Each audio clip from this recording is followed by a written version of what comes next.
আজকে আমরা অনার্স প্রথম বর্ষের ফান্ডামেন্টাল ম্যাথমেটিক্সের চ্যাপ্টার 10 যেটা আছে বীজগণিতিক ধারা যোগফল বা সামেশন অফ অ্যালজেব্রিক সিরিজ এই চ্যাপ্টারের আর একটা ম্যাথ করব।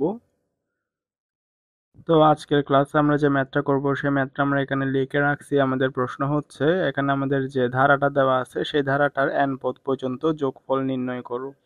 আমরা এখানে ধারাটার দিকে খেয়াল করলে দেখতেছি আমাদের এখানে আসলে যে ধারাটা দেওয়া আছে সেখানে ধারা দুইটা, প্রথম পদগুলো নিয়ে হচ্ছে একটা ধারা, দ্বিতীয় পদগুলো নিয়ে হচ্ছে একটা একটা ধারা। হ্যাঁ, 2, 3, 4 এগুলো নিয়ে হচ্ছে একটা ধারা, 3, 6, 11 এগুলো নিয়ে আর একটা ধারা। তাহলে আমরা যদি এই ম্যাথটার সমাধান করি তাহলে আমরা লিখব আমরা আমাদের এখানে ধারার যে পদগুলো আছে ধারার পদগুলোকে যখন আমরা কমা দিয়ে প্রকাশ করব তখন সেটাকে অনুক্রম বলে। তাহলে আমরা লিখব প্রথম অনুক্রমের ক্ষেত্রে।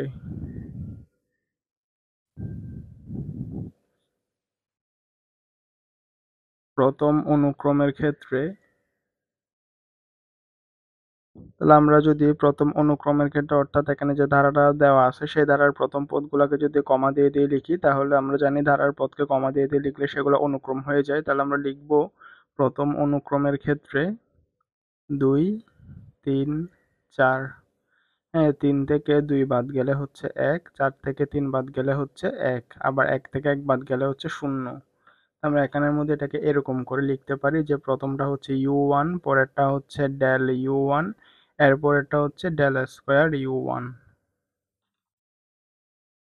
তাহলে হচ্ছে u1 এর মান 2, ডেল u1 এর মান হচ্ছে 1 আর ডেল স্কোয়ার u1 এর মান হচ্ছে 0। তাহলে আমরা লিখতে পারি সুতরাং ধারাটির n তম পদ। হ্যাঁ, সুতরাং ধারাটির n তম পদ un সমান u1 plus n minus 1 c1 del u1 plus n minus 1 c2 del square u1। এটা হচ্ছে একটা সূত্র, যারা আমাদের ক্লাসগুলো নিয়মিত দেখেন তারা বুঝতে পারবেন, কারণ আমি এই সূত্র রিলেটেড 2টা কি 3টা ম্যাথ আরো আগে করাইছিলাম। তো u1 এর মান হচ্ছে 2, n মাইনাস 1 c1 এটাকে আমরা এরকম করে লিখবো n মাইনাস 1 ডিভাইডেড বাই এখানে নিচে যেহেতু 1 আছে ওই জন্য 1 ফ্যাক্টোরিয়াল আর ডেল u1 এর মান কত 1। তারপর n-1c2 এটাকে আমরা এরকম করে লিখব n-1 n-2 divided by 2 factorial. কিন্তু আমরা ওটা লিখবো না, কেন লিখবো না, কারণ হচ্ছে ডেল স্কোয়ার u1 এর মান কত 0, তাহলে যদি 0 সাথে কোনো কিছু গুণ করলে এটার অ্যান্সার 0ই চলে আসে, তো ওই জন্য আর এটা এক্সট্রা লেখার দরকার নাই। তো আমরা জানি 1 ফ্যাক্টোরিয়াল মানে হচ্ছে 1, তো কোনো কিছুর নিচে 1 থাকা না থাকা সেম কথা। তাহলে আমরা এখান থেকে যদি ক্যালকুলেশন করি তাহলে এটা আসতেছে এরকম। তাহলে এখান থেকে আসতেছে n+1। তাহলে আমরা এখানে প্রথম যে ধারাটা পাইছিলাম সেই ধারাটির n তম পদ un সমান কত n+1। তো এটা হচ্ছে আমাদের ম্যাথের একটা অংশ গেছে।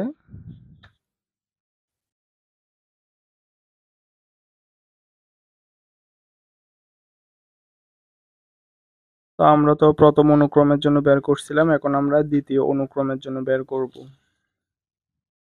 তাহলে আমরা এদিকে আবার লিখব দ্বিতীয় অনুক্রমের ক্ষেত্রে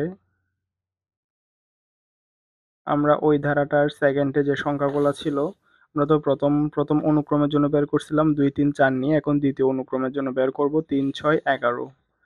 দ্বিতীয় অনুক্রমের ক্ষেত্রে আসতেছে সংখ্যাটা কত 3, 6, 11। ধারার পদকে কমা দিয়ে প্রকাশ করলে সেটা অনুক্রম হয়ে যায়। 6 থেকে 3 বাদ গেলে 3, 11 থেকে 6 বাদ গেলে হচ্ছে 5। হ্যাঁ, আবার 5 থেকে 3 বাদ গেলে হচ্ছে 2। তাহলে আমরা এটার ক্ষেত্রেও সেম, এটা হচ্ছে আমাদের u1, এটা হচ্ছে ডেল u1 আর এটা হচ্ছে ডেল স্কোয়ার u1। তাহলে u1 এর মান 3, ডেল u1 এর মান হচ্ছে 3, ডেল স্কোয়ার u1 এর মান হচ্ছে 2।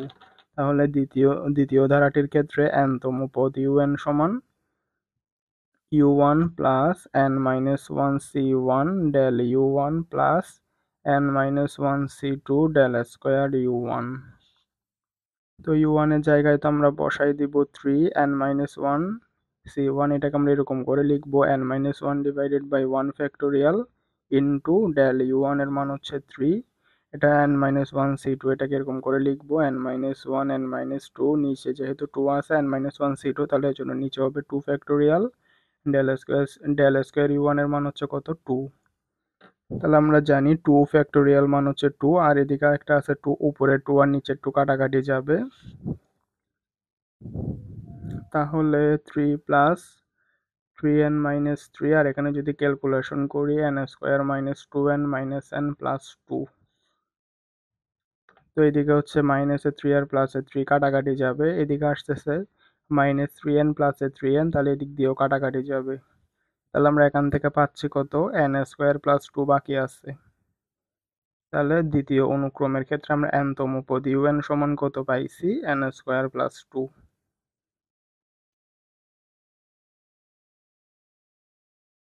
তাহলে আমরা এখানের মধ্যে লিখবো, সুতরাং ধারাটির n তম পদ un সমান, আমরা হচ্ছে দুটোটা গুণ দিব। আমরা প্রথমে যখন আমরা প্রথম অনুক্রমের জন্য বের করছিলাম তখন n তম পদ পাইছিলাম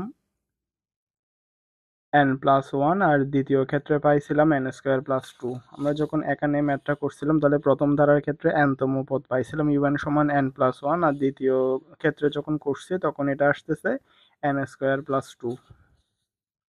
আমরা লিখবো ধারাটির n তম পদ un সমান, প্রথমবারে পাইছিলাম n প্লাস 1 আর পরের বারে পাইছিলাম n স্কোয়ার প্লাস 2। তাহলে আমরা দুটোটা এখন গুণ দিব। যদি আমরা গুণ দিই তাহলে আমরা পাচ্ছি কি, n cube plus 2n plus n square plus 2। এটাকে যদি একটু সাজাই লিখি তাহলে এরকম করে লিখতে পারি n cube plus n square plus 2n plus 2। এটা হচ্ছে আমাদের ধারাটির n তম পদ un। এখন আমরা লিখব n ইজ ইকাল টু 1 2 3 এরকম করে করে যদি আমরা n পর্যন্ত বসিয়ে পাই, যদি আমরা n সমান 1 বসাই তাহলে আমরা পাচ্ছি u1 সমান 1 cube plus 1 square plus 2 into 1 plus 2। যদি 2 বসাই তাহলে u2 সমান 2 cube plus 2 square plus 2 into 2 plus 2। u3 সমান হচ্ছে 3 cube plus 3 square 2 into 3 plus 2। আর যখন আমরা এরকম করতে করতে n এর মান যখন n বসাবো তখন আমরা পাচ্ছি কত, n cube plus n square plus 2 into n plus 2। এখন আমরা u1 u2 u3 un এগুলো যদি আমরা যোগ করি তাহলে আমরা লিখতে পারবো, সুতরাং ধারাটির n পদ পর্যন্ত যোগফল Sn সমান u1 plus u2 plus u3 plus dot dot dot plus un। তো আমরা ধারাটির n তম পদ পর্যন্ত যোগফল Sn সমান দিয়ে আমরা এগুলো তিনটা এখন এই চারোটা এখন যোগ করব। আমরা কেমনে যোগ করব, কিউব গুলো একসাথে ব্র্যাকেটের ভিতর যোগ করব, তারপরে স্কোয়ার গুলো যোগ করব, তারপর এখান থেকে যেহেতু সবখানে 2 একটা কমন আছে ওই জন্য আমরা 2 কমন নিয়ে বাকিগুলো যোগ করব সেরকম।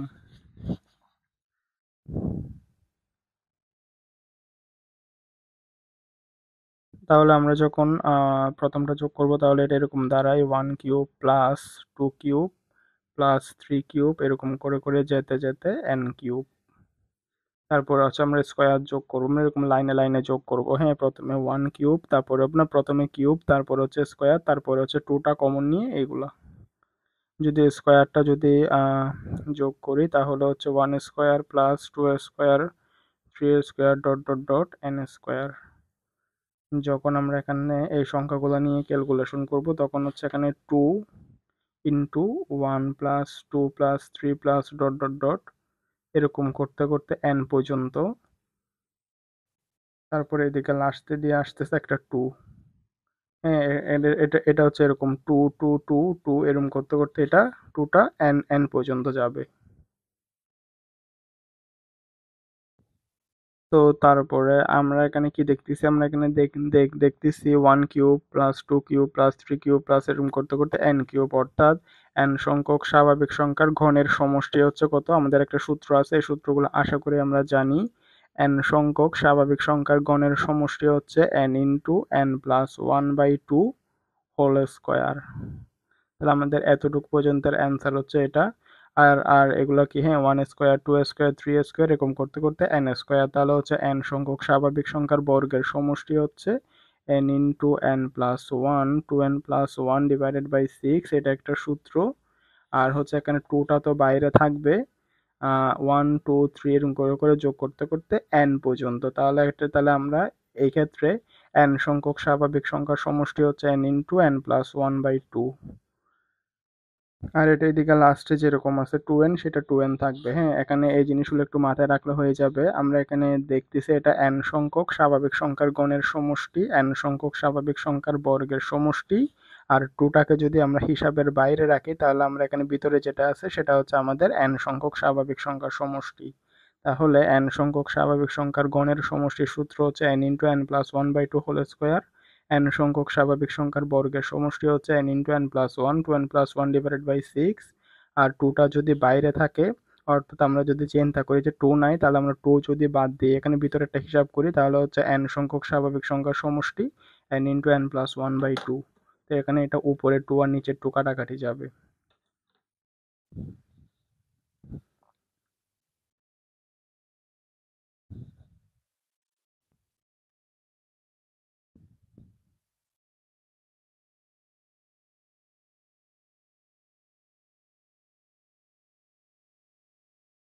তাহলে আমরা এখানে দেখতেছি সবখানে n আছে, ওই জন্য আমরা n একটা কমন নিব। হ্যাঁ, n n n n সবখানে যেহেতু n আছে আমরা n একটা কমন নিব।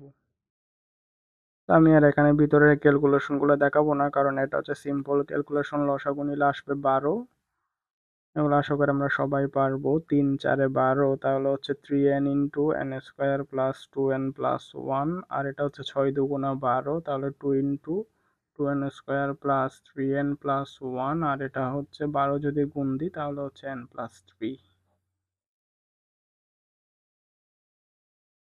তাহলে এটা হচ্ছে আমাদের ম্যাথের অ্যান্সার। এখানে ভিতরে কিছু সিম্পল ক্যালকুলেশন করা লাগবে, ওগুলো আমি আর ধরে ধরে দেখাই নেই, যেহেতু আমরা অনার্সে উঠে গেছি, ক্যালকুলেশনগুলো সবাই পারবো। তাহলে আমাদের যে ধারাটা দেওয়া ছিল বলছিল সেই ধারার এন পদ পর্যন্ত যোগফল নির্ণয় করতে, তাহলে সেই ধারার এন পদ পর্যন্ত যোগফল এস এন সমান, এটা হচ্ছে ওই ম্যাথের অ্যান্সার।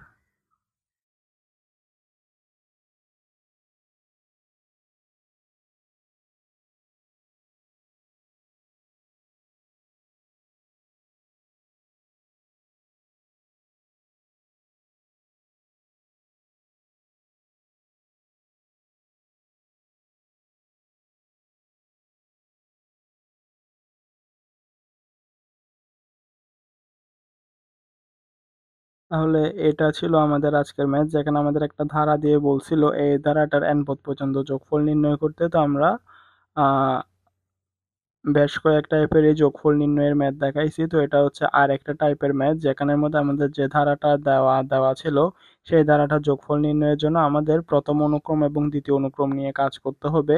এটা হচ্ছে একটা ধারা, আমরা দেখতেছি এই এই ধারার মধ্যে ধারা আছে দুইটা। হ্যাঁ, 2 3 4 প্রথম পদগুলো নিয়ে হচ্ছে একটা একটা ধারা, 3 6 11 সেকেন্ড পদগুলো নিয়ে হচ্ছে আর একটা ধারা।